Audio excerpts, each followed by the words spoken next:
akan menjelaskan mengenai pengkajian pada anak.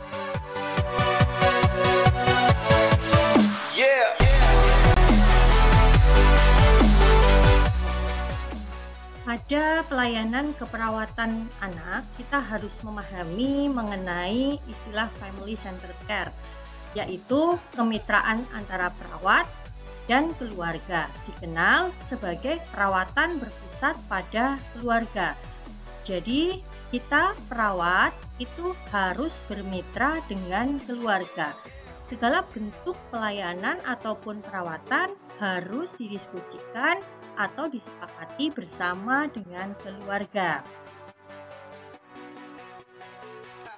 Nah, selain itu, pada pelayanan keperawatan anak, sebaiknya kita juga harus memahami cara pandang atau parent point view pada orang tua. Yang pertama adalah kenali penolakan orang tua, kemarahan, rasa takut, sebagai respon yang sehat dan alami untuk respon kesedihan atau kehilangan. Bagi orang tua yang anaknya sedang sakit, orang tua bisa merasa sedih, bisa merasa marah, juga bisa merasa takut akan perawatan yang harus dijalani oleh anak. Sebagai perawat, kita juga harus memahaminya. Kemudian, kita juga harus menerima pandangan orang tua bahwa kebutuhan pelayanan kesehatan anaknya adalah hanya satu bagian dari prioritas keluarga. Bisa jadi ada pandangan atau ada prinsip orang tua yang lain dalam perawatan anak, misalkan dengan pengobatan yang lain ataupun dengan perawatan-perawatan yang lain yang bisa jadi itu berbeda dengan pelayanan keperawatan yang kita berikan. Itu kita harus lakukan diskusi ataupun negosiasi. Kemudian menilai bahwa orang tua adalah orang terdekat yang merawat anak semenjak anak itu lahir, sehingga orang tua adalah orang yang paling ahli dalam perawatan anak, ya. Bukan kita perawat. Kita juga harus menghargai perawatan atau pola asuh yang diterapkan orang tua kepada anak. Apabila ada hal-hal yang kurang tepat, kita bisa mengingatkannya dengan cara yang halus. Kemudian, kita menghormati juga metode yang digunakan oleh orang tua untuk mengatasi masalah tanpa menghakimi, serta adanya kerahasiaan informasi pada anak. Nah, metode yang dilakukan orang tua pada anak, misalkan ya ada orang tua bayi yang masih membersihkan alat genital bayi ya, saat setelah buang air kecil atau buang air besar menggunakan bedak, sementara di pelayanan perawatan anak sudah tidak ada direkomendasikan lagi, kita bisa bahas dan diskusikan secara halus, tapi tidak boleh menghakimi bahwa atau langsung menyampaikan bahwa tindakan atau perilaku orang tua itu salah, tapi kita bisa meluruskan dengan cara yang lebih baik.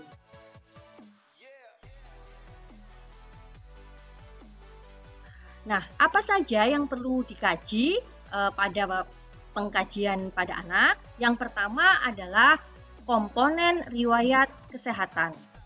Nah, komponen riwayat kesehatan ini meliputi yang pertama identitas. Identitas itu ada identitas pasien, anaknya, ataupun penanggung jawab. Nah, identitas yang berbeda yang harus dikaji pada anak namun tidak ada pada orang dewasa adalah tanggal lahir dan usia yang kita tuliskan secara detail. Untuk usia, nah, umumnya kalau pada orang dewasa kita tulis misalkan dia usianya 50 tahun, kita tulis 50 tahun. Tetapi kalau pada anak kita harus lebih detail.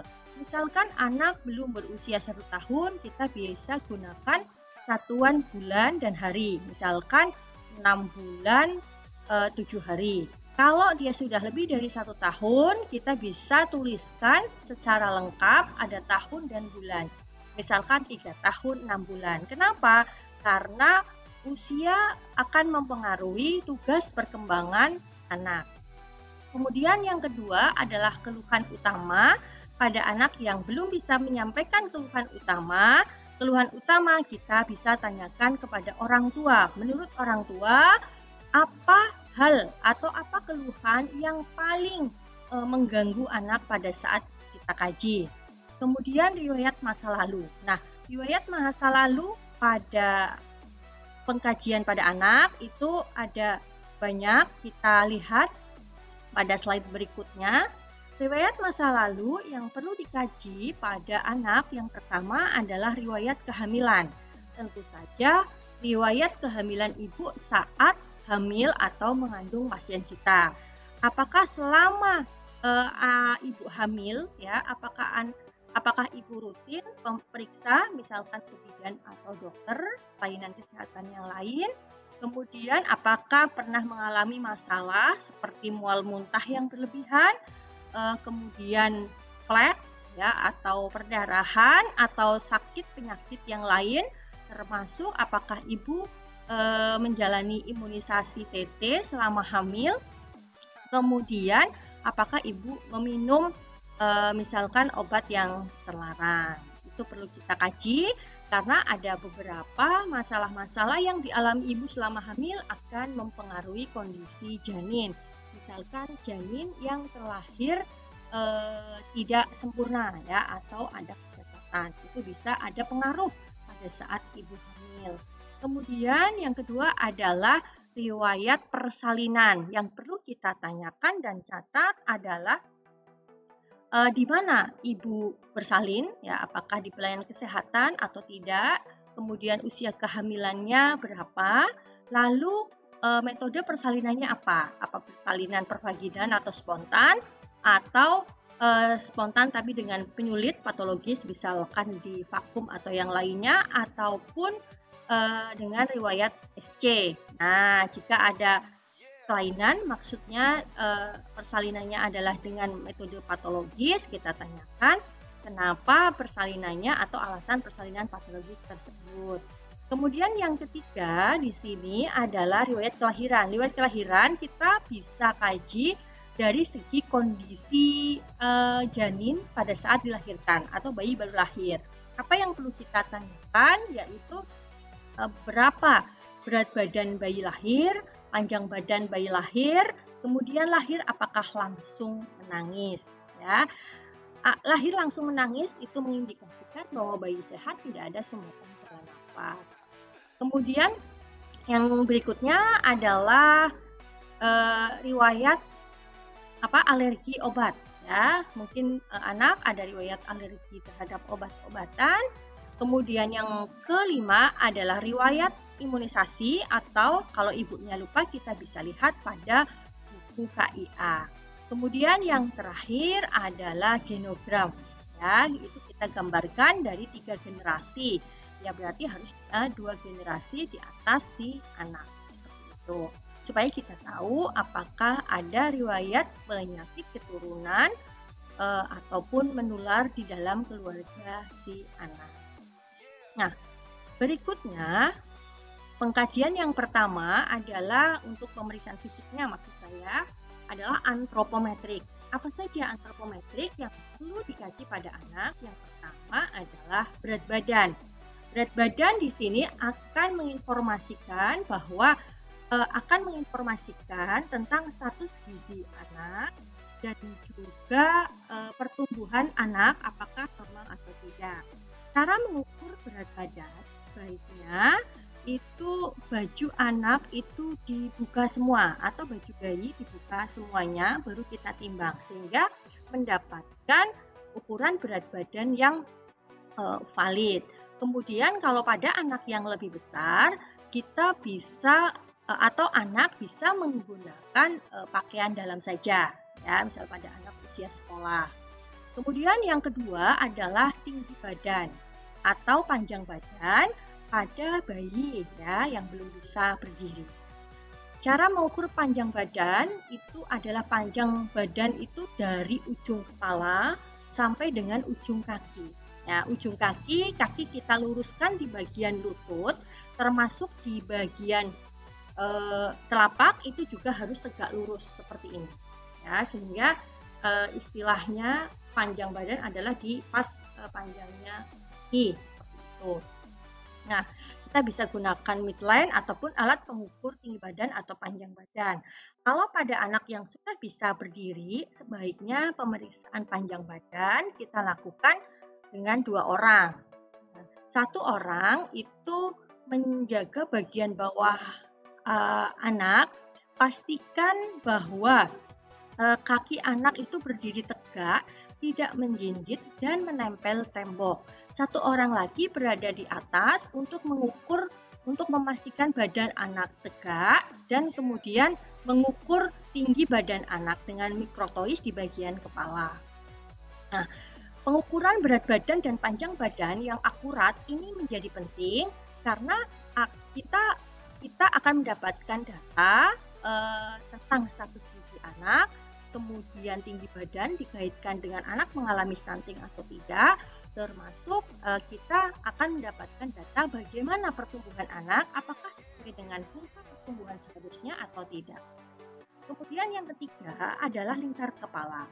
Mengapa kita perlu mengukur lingkar kepala pada anak? Lingkar kepala diukur karena pada anak ada kasus-kasus kepalanya bisa mengalami pembesaran, misalkan pada kasus hidrosefalus ya, misalkan, atau kepalanya kecil, kurang dari pertumbuhan normalnya. Lingkar kepala kita ukur menggunakan midline itu di atas dahi ya, di atas dahi atau batuk ini, atau di atas alis, maaf, di dahi atau di atas alis, terus kita lingkarkan ke belakang. Kemudian diplot pada kurva pertumbuhan lingkar kepala.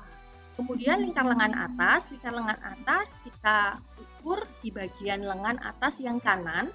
Yang kanan itu tengah-tengah antara di deltoid ya sampai dengan siku, kita ukur dulu garis tengah-tengahnya, baru kita lingkarkan lingkar lengan atas. Kemudian lingkar dada kita ukur pada atau midline itu kita gunakan midline-nya menutupi puting susu, melingkar dari depan ke belakang. Itu lingkar dada. Pemeriksaan berikutnya adalah tanda-tanda vital. Tanda-tanda vital halnya sama dengan orang dewasa, meliputi suhu, frekuensi nadi, respirasi rate, dan tekanan darah. Namun, tekanan darah tidak selalu diperiksa pada semua anak. Biasanya pada kondisi-kondisi anak yang penyakitnya itu ada perubahan terhadap tekanan darah, itu baru kita periksa secara rutin. Apabila tidak, biasanya yang rutin kita periksa setiap hari adalah suhu, frekuensi nadi, dan frekuensi nafas. Untuk peralatan yang digunakan, kita sesuaikan dengan berat badan ataupun usia anak. Kalau untuk suhu, mengukur suhu itu sama saja dengan orang dewasa, kita bisa gunakan termometer aksila ataupun termometer infrared yang kita gunakan di dahi, ataupun termometer yang digunakan di telinga pun diperbolehkan. Kemudian frekuensi nadi itu frekuensinya kita juga sesuaikan rentang nilai normalnya dengan nilai normal anak sesuai dengan usia, karena frekuensinya lebih banyak atau lebih cepat daripada orang dewasa. Kita bisa gunakan di nadi radialis, brachialis, kemudian nadi karotis, bisa juga di apekordis atau ictus cordis. Kemudian untuk respirasi rate atau pernafasan kita sama dengan orang dewasa, letakkan tangan di telapak tangan di bagian dada, kemudian kita hitung inspirasi dan ekspirasinya.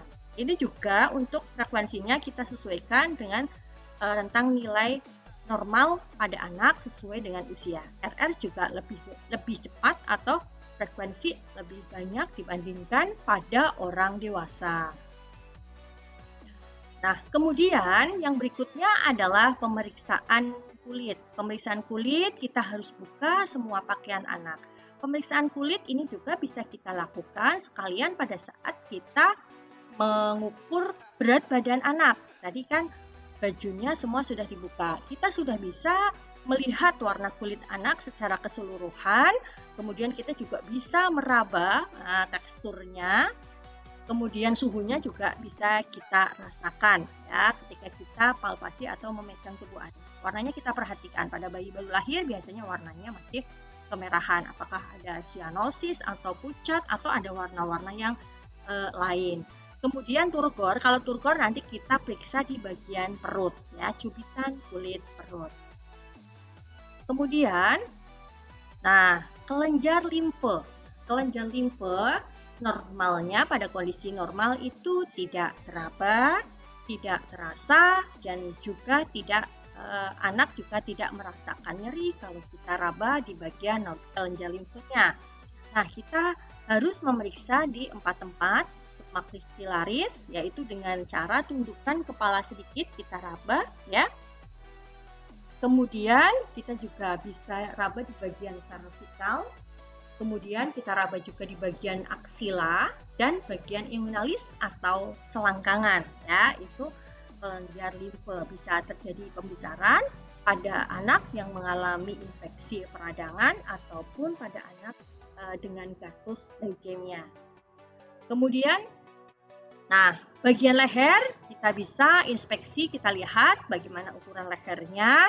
Kemudian trachea ya, ini di sini ada trachea, kemudian ada pembesaran kelenjar tiroid atau tidak di sebelah kanan dan kiri lehernya. Kemudian kita juga bisa raba arteri karotis. Ini sama dengan pemeriksaan leher pada orang dewasa.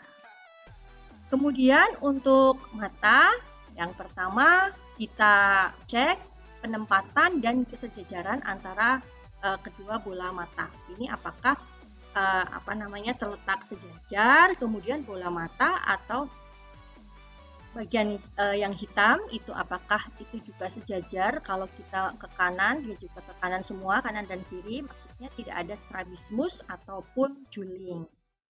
Kemudian pada kasus-kasus anak yang mengalami dehidrasi di bagian mata ini juga bisa mengalami cekung ya, atau cowong, itu juga perlu kita perhatikan. Kalau ada mata cekung berarti ada salah satu tanda dehidrasi.